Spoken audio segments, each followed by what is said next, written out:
ಪ್ರಿಯರೇ, ದಿನದ ಬದುಕಿಗೊಂದು ಕ್ರಿಸ್ತನ ಈ ದನಿ ನಮ್ಮೆಲ್ಲರಿಗೂ ಪ್ರೇರಣೆ ಆಗಲಿ. ಪೂಜಾ ವಿಧಿಯ ಪಾಸ್ಕ ಕಾಲದ 3ನೆಯ ವಾರ, ಏಪ್ರಿಲ್ 23, 2026 ಗುರುವಾರ. ಸಂತ ಯೋವಾನನು ಬರೆದ ಪವಿತ್ರ ಶುಭ ಸಂದೇಶದಿಂದ ವಾಚನ. 6ನೇ ಅಧ್ಯಾಯ 44ರಿಂದ 51ರವರೆಗಿನ ವಚನಗಳು.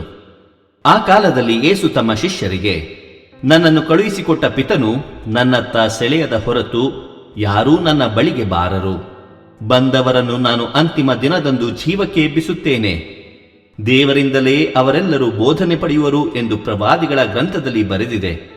ಪಿತನಿಗೆ ಕಿವಿಗೊಟ್ಟು ಅವರಿಂದಲೇ ಕಲಿತುಕೊಂಡ ಪ್ರತಿಯೊಬ್ಬನು ನನ್ನ ಬಳಿಗೆ ಬರುತ್ತಾನೆ.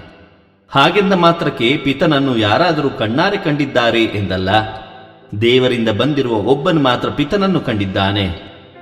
ವಿಶ್ವಾಸವುಳ್ಳವನಲ್ಲಿ ನಿತ್ಯ ಜೀವ ಇದೆ ಎಂದು ನಾನು ನಿಮಗೆ ಸತ್ಯವಾಗಿ ಹೇಳುತ್ತೇನೆ. ಜೀವದಾಯಕ ರೊಟ್ಟಿ ನಾನೇ. ನಿಮ್ಮ ಪೂರ್ವಜರು ಮರಳುಗಾಡಿನಲ್ಲಿ ಮನ್ನವನ್ನು ತಿಂದರು, ಆದರೂ ಸಾವಿಗೆ ತುತ್ತಾದರು. ಸ್ವರ್ಗದಿಂದ ಇಳಿದು ಬಂದ ರೊಟ್ಟಿಯಾದರೂ ಹಾಗಲ್ಲ. ಇದನ್ನು ತಿನ್ನುವ ಯಾರಿಗೂ ಸಾವೆಂಬುದು ಇಲ್ಲ. ನಾನೇ ಸ್ವರ್ಗದಿಂದ ಇಳಿದು ಬಂದ ಜೀವಂತ ರೊಟ್ಟಿ.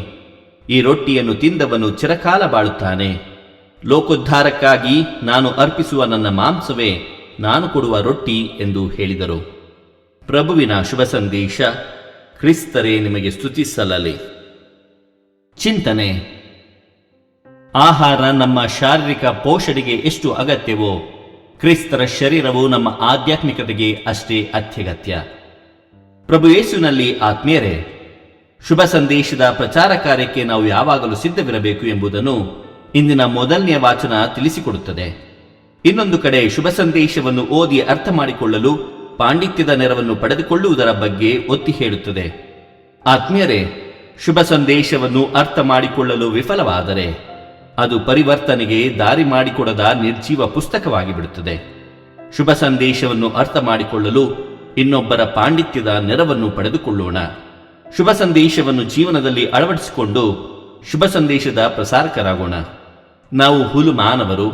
ಕ್ರಿಸ್ತನಂತೆ ಈ ಲೋಕದಲ್ಲಿ ಬಾಳಬೇಕಾದರೆ ಕ್ರಿಸ್ತನ ಶಕ್ತಿ ನಮಗೆ ಬೇಕೇ ಬೇಕು. ಆದ್ದರಿಂದ ರೊಟ್ಟಿಯ ರೂಪದ ಕ್ರಿಸ್ತನನ್ನು ಪ್ರತಿದಿನ ನಮ್ಮ ಬದುಕಿಗೆ ಬರಮಾಡಿಕೊಂಡು ಕ್ರಿಸ್ತನಂತಾಗೋಣ.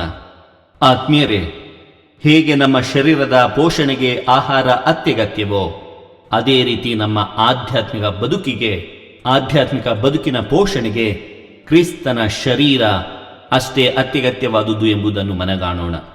ದೇವರು ನಮ್ಮೆಲ್ಲರನ್ನು ಆಶೀರ್ವದಿಸಲಿ. ಇದು ದನಿ ಮಾಧ್ಯಮ ಮನೆಯ ಕೊಡುಗೆ. ಧ್ವನಿ ವಂದನೀಯ ಸ್ವಾಮಿ ಶಾಂತಕುಮಾರ್ ಜೆ, ಬೆಂಗಳೂರು ಮಹಾಧರ್ಮ ಕ್ಷೇತ್ರ.